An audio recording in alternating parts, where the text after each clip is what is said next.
আসসালামু আলাইকুম রহমতুল্লাহ। বেশ কিছুদিন ধরেই সলভির ম্যাজিক স্কুপটি বারবার সামনে আসছে। কিনবো কি কিনবো না কনফিউশনে ছিলাম। সাহস করে অর্ডার করেই ফেললাম, আর আজকে হাতে চলে আসলো। চলেন এক্সপিরিয়েন্সটা শেয়ার করি আপনাদের সাথে।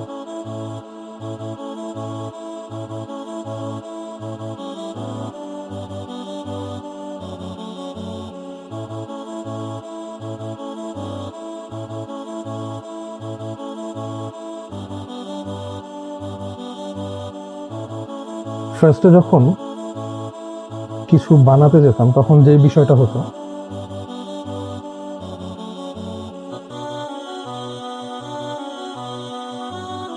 বেঁচে আছে একটু, কতটুকু বোতলে যাবে আর কতটুকু নিচে পড়বে তার কোনো ঠিক ঠিকানা নেই।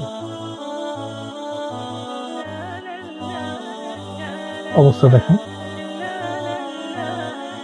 এই ছিল অবস্থা। কারণ মেজারমেন্টটা বুঝতে পারছেন, এখানে মূলত সলভির ম্যাজিক স্কুপের কারিশমা। জাস্ট বোতলের মুখে ধরুন, স্লাইডারটি টেনে দিন, বাস নিট এন্ড ক্লিন ভাবে দেখুন, একটা দানাও নিচে পড়া ছাড়াই আপনার কার্যসিদ্ধি হয়ে গেল। আর এটার বিল্ড কোয়ালিটি নিয়ে যদি কথা বলতে চাই, তাহলে আমার কাছে এটা খুবই কোয়ালিটিফুল প্লাস্টিক মনে হয়েছে, এবং এটা হ্যান্ডি আসলে সাইজটা। আর আরেকটা জিনিস লক্ষ্য করলাম, এখানে একটা মেজারমেন্ট দেয়া আছে 2 টেবিল স্পুন পর্যন্ত। এই জিনিসটা আমার কাছে খুবই ভালো লেগেছে। থ্যাংক ইউ সলভি, এত চমৎকার একটা প্রোডাক্ট পাঠানোর জন্য।